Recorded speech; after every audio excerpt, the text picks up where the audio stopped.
Hi folks, John Dunn here up at Immortals Inc. I'm an RPG freelancer and publisher behind Meliorvia. I'm here with Mikey working the boards. What is up, everybody? And there's some type of, I don't know, what is that behind you? I can't even explain what that is, man. I think it's a dude in a spacesuit. I was going to say Cyclops, but he doesn't have one eye. Yeah, well, fair. Reminds me of the one from SpongeBob. A bit. Go on. So we're here to talk RPGs, and tonight I wanted to talk about Mutant Crawl Classics. So Mutant Crawl Classics is published by Goodman Games, and it is compatible with their Dungeon Crawl Classics game line.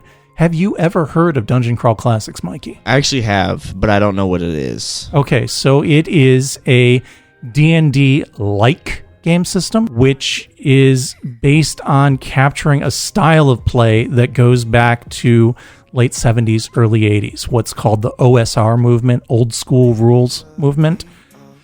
And this game, Mutant Crawl Classics, is compatible with Dungeon Crawl Classics for the most part. They say 100% compatible.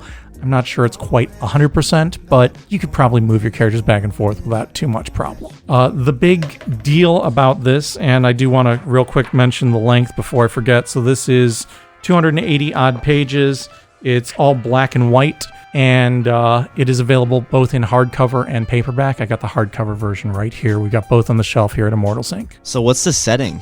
So it is a post-apocalyptic setting. So something horrible has happened to the world, and they don't really touch on that because whatever happened so long ago that people aren't really concerned about the past anymore. I mean, who cares, right? Right. We got to live in the world we got to live in.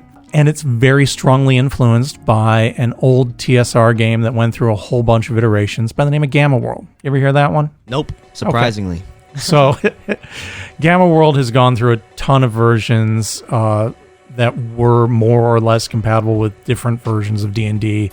A lot of times the company didn't support them real long. There were some decent D20 versions, but the gist of Gamma World was you played either the rare pure strain human, some kind of human that had been mutated, or a plant or animal that had somehow gained sapience. And that's pretty much the same high concept behind Mutant Crawl Classics.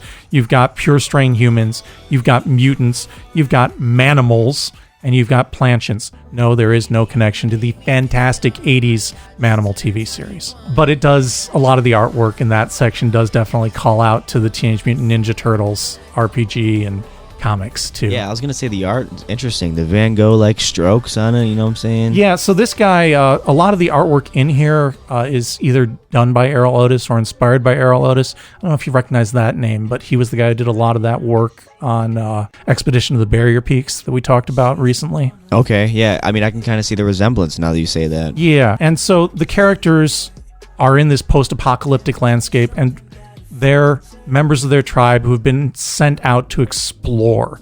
So they're stretching the boundaries of their tribal lands, trying to find new things, and among those things might be ancient artifacts of lost civilizations that may or may not be useful, and they may or may not be able to figure out how to use the way that they were originally intended. So the character's goal is to become seekers, right? That's just basically the high concept. Now, because it is compatible with Dungeon Crawl Classics, when you create a new character, they're not a first-level character, they're a zero-level character. And you're probably not going to just create one of them. You're going to create a whole bunch of them because they're going to die a lot. Kind of in keeping with that old-school rules feel where the dungeons are real deadly, and the game master does kind of have an adversarial relationship with the players and their characters. Wait, so how many characters do you have to make every time? So in principle, once you get a character to first level, you might keep them around for a while, but your initial character sheet for your starting zero-level character is actually a 4-up sheet, so that you have 4 characters on one piece of paper. Interesting. Probably 3 of them are going to bite it in that first adventure. Great to hear. And they call those first adventures a funnel, and there is a sample funnel in the back part of the book. Because you're just stuck and you just fall to your death and it's a funnel. Yeah, you're basically, so many of your characters are going to die like they're going through the funnel, and the ones that survive is the one who probably had the potential to be a successful adventurer. But there's a lot of randomness in here. So when you're making up a character, it does have that old school feel. It's all about rolling dice. You're not making choices. You don't even get to choose which race your character is, from the manimal, planchant, a mutant or pure strain human. It's all on a chart. What gear your character has is on a chart. What your character's attributes are on a chart. That first adventure is kind of your character's rite of passage, and you really don't have any abilities until you get through that. So even your mutant or your manimal that might have what look like claws or eyes on stalks or some kind of crazy mutation can't do anything special with that until they get through the funnel and hit first level. I would imagine D&D fans from the beginning are more interested in this type of gameplay, right? Probably, though there are people who just enjoy that throwback. Just like, there are people who are born in the past 5 years who love Pac-Man.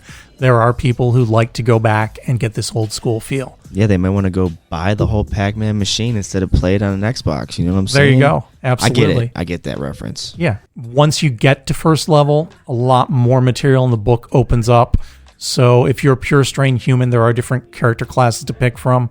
The other 3 species are pretty much set in a character class that's based off of their species.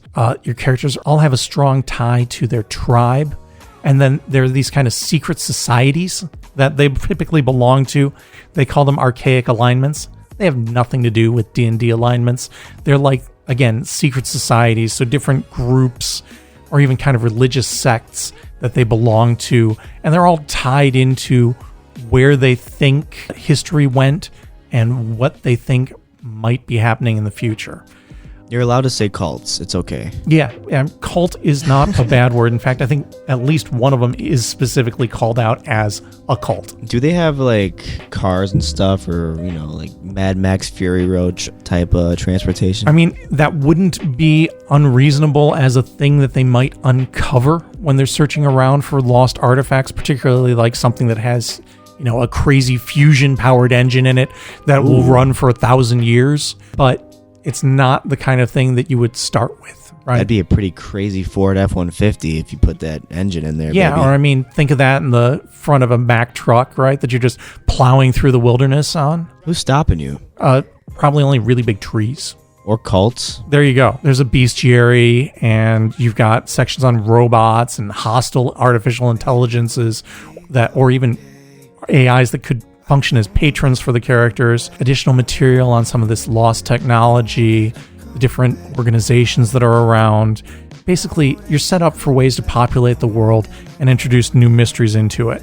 And then once you get through all that, you've got that funnel adventure. Like I said, there is the hardcover and the paperback. We've got both versions here on the shelf at Immortals Inc.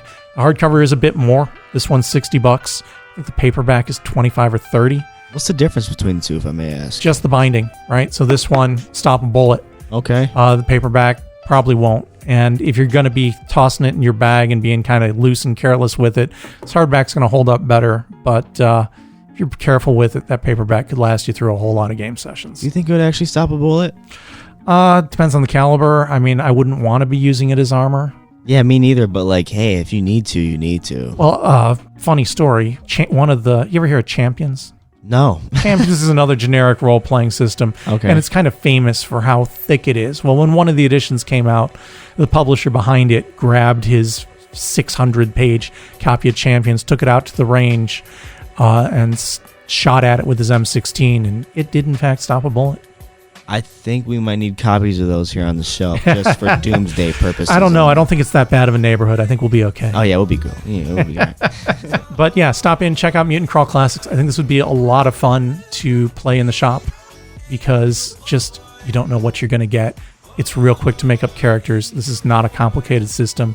It does get back to that old school rules where everything is random, and in terms of game mechanics, they're really all just oriented about combat.